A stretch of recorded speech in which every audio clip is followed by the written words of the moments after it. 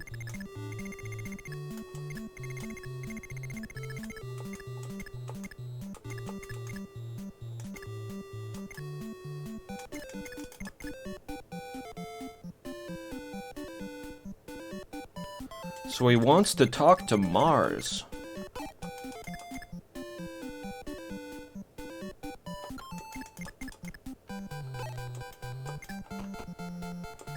Let's get Mars up there then.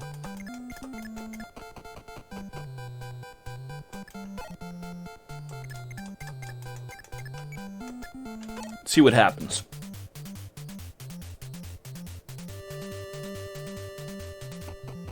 Saber Viper, what's happening? Somebody spilt their ice cream in the water.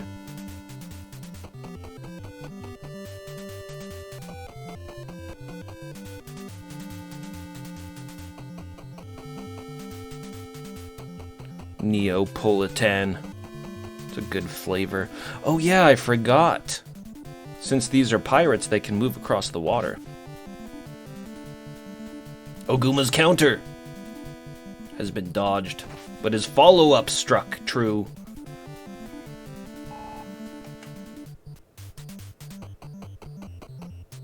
Oh, shit.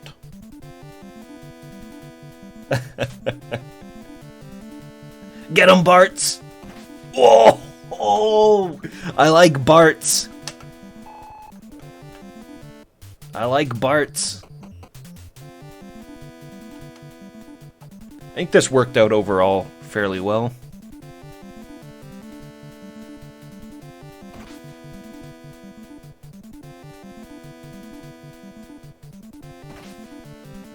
Though I didn't consider the pirates just moving into the water, kind of screwing up my defensive line. Oh, the archer didn't fire. Seems a little strange. Okay.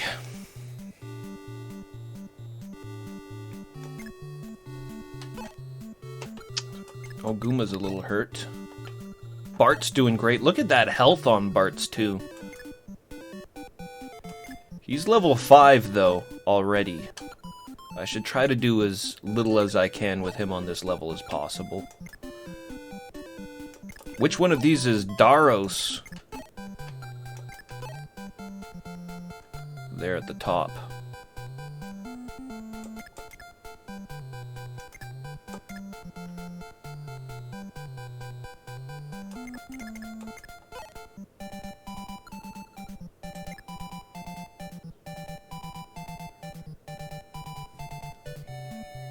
Okay, so I will, I'll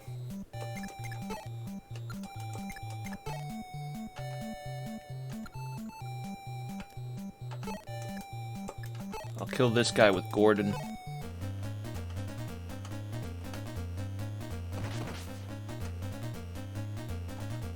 Get that level, Gordon. Strength rose by 1. That's good. His strength was pretty shit.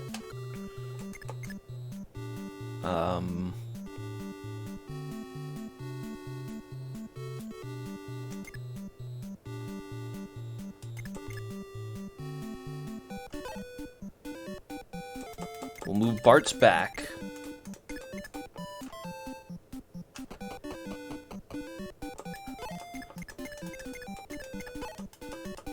Oguma can rest in the fortress, heal up that hit point. Mars is gonna get a kill. Hopefully. Get that double. Oh!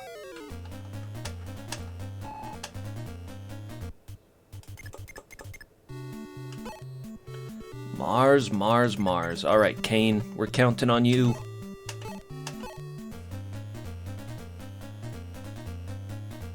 Let's get it. Good job, Kane. He got his level. Strength. I guess that's okay. So he's tied with his brother now on strength. So he's... What was he there? Oh, shit. Ah. He's trying to check his stats. 7778. 7666. Kane, I kind of wish you had a better level there.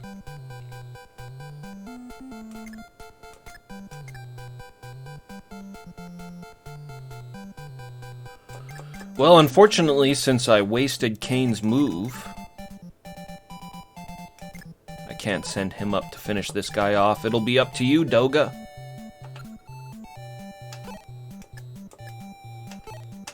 Doga can do it.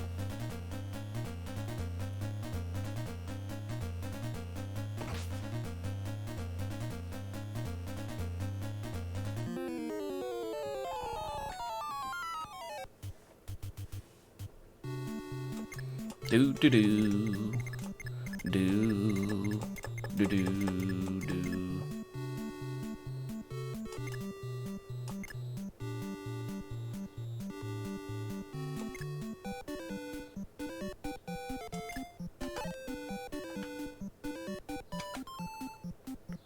Get the Saggy dude up here. A hammer and an iron axe.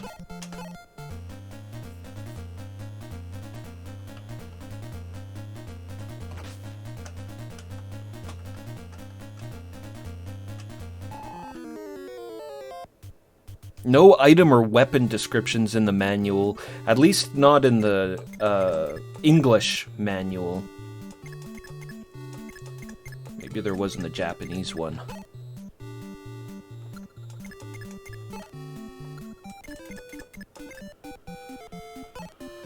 I'm worried about Sheeta with this archer. I feel like I could send her up there and get her to kill the hunter, but what if she misses and he counterattacks really strong?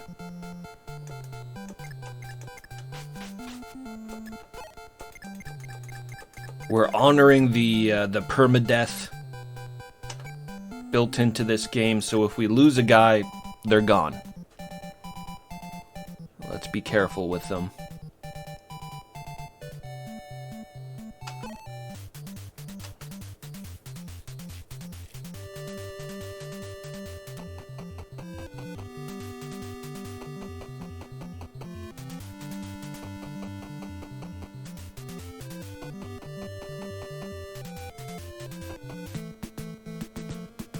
Prince Mars, I'm Daros, a man of the sea. A man of the sea. I want to wash my hands of this pirate life. I'll work hard to change my ways. Please let me join. There's some weird things going on with the color.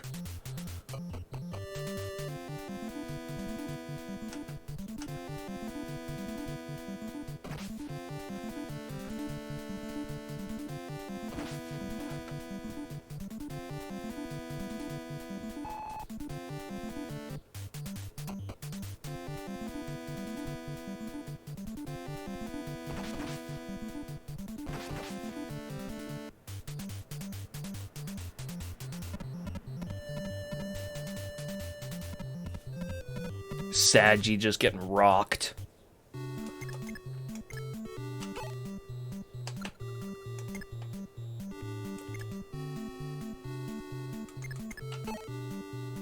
So we have Daros the pirate on our side now. He just randomly joined. I wonder if that's going to be a consistent thing throughout the game, coming across... well, yeah, I guess so, probably, because I know you do get a lot of different characters in this game. But there's no, like, in-between story So far, anyways. I wonder if that's how we pick up new characters, through the battles, by converting them over to our side like that. That's interesting, and actually kind of tricky for the tactics, right? Because you might be putting yourself into positions that aren't ideal just so you can grab an extra character.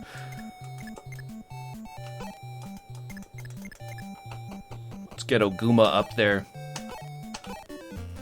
Put him to work.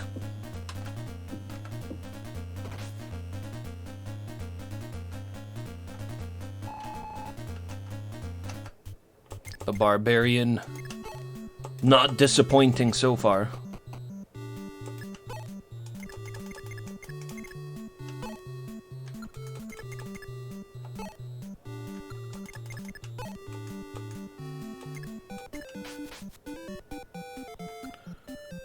Okay, let's keep her back.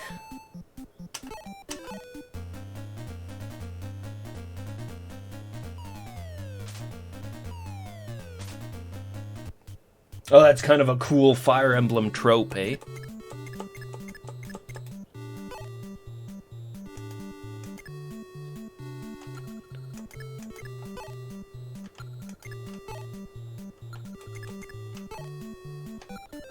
Yeah, not something I've really encountered when I think about other strategy RPGs that I've played.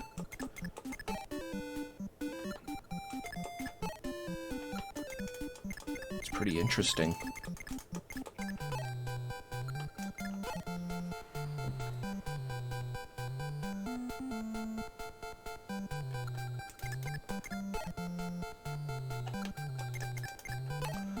Get Doga up there.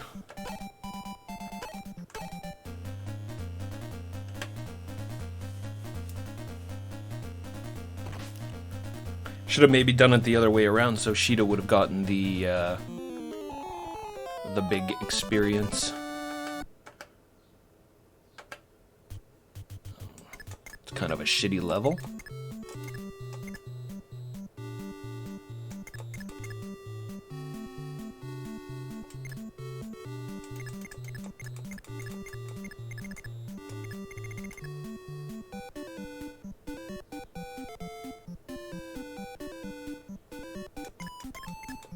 One, two, three, four, five. So these guys are going to be able to get onto this bridge next level.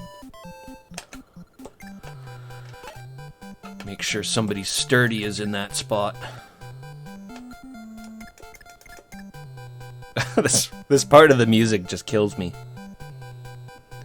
Dun dun dun dun dun dun dun dun.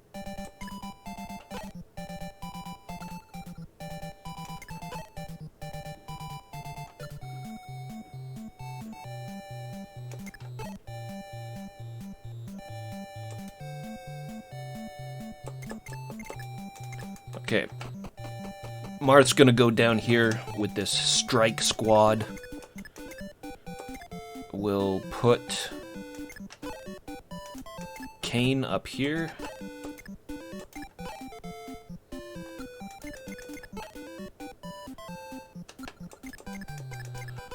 Daros seems pretty sturdy. Actually, but Daros can come around the side with the water, so let's put Magi here.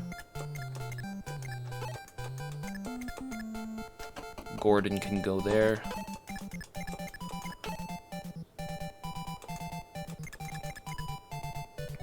Abel can go there. I still have to consider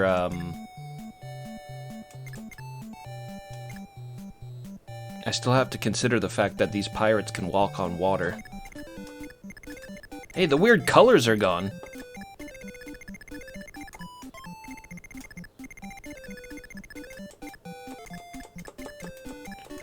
The ice cream has been dissolved.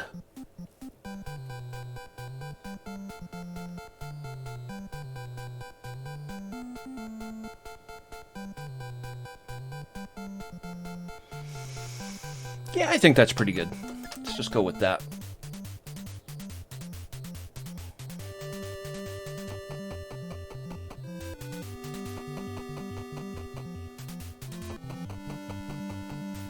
Yes, walking straight into my plan.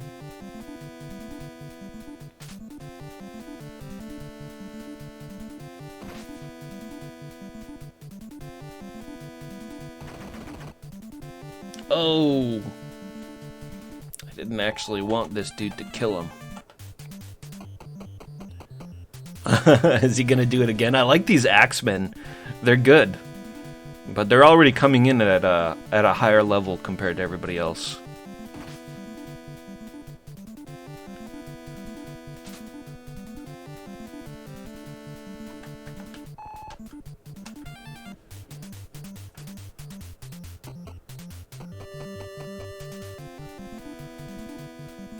Weakling thief attacking the barbarian. Fool! You've sentenced yourself. Oh man, he's gonna get him. Get him on the counter. Oguma countering twice.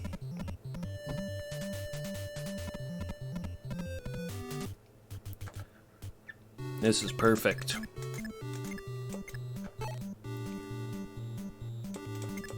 Yeah, this is perfect.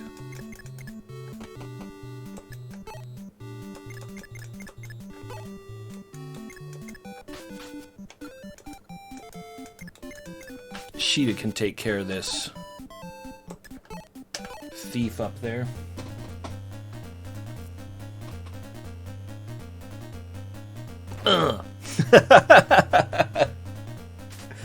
That's a funny animation there. Just dive bombing. Good critical. So I guess Marth is the only person who gets the extra animation on the critical. I guess that makes sense, him being the hero. Get that max HP up.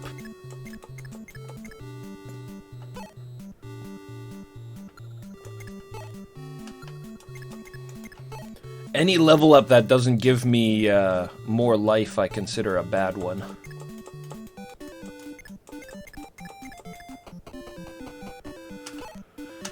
Let's put Oguma in harm's way, because he's a barbarian and he can take it.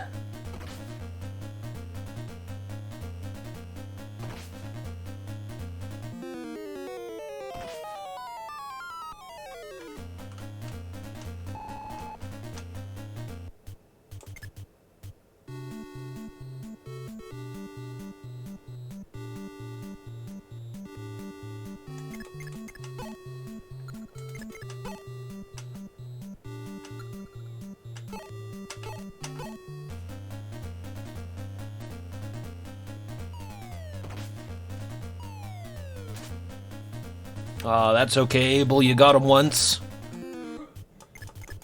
Team attack with your brother. I don't know if they're brothers. I'm just assuming with the whole Cain and Abel thing. Good job, Cain. They make a good team.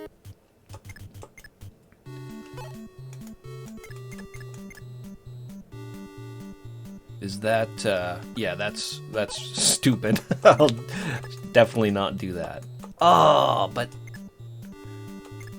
what I should have done is actually move Abel over one spot. Missed opportunity.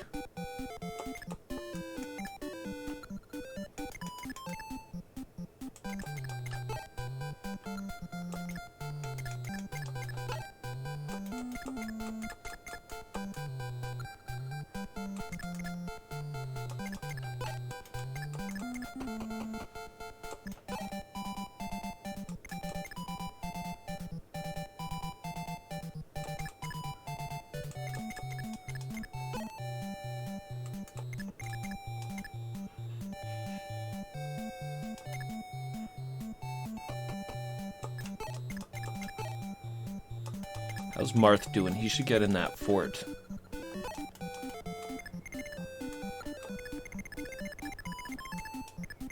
Yeah, he should get in that fort. Unfortunately, I can't move him in there this round.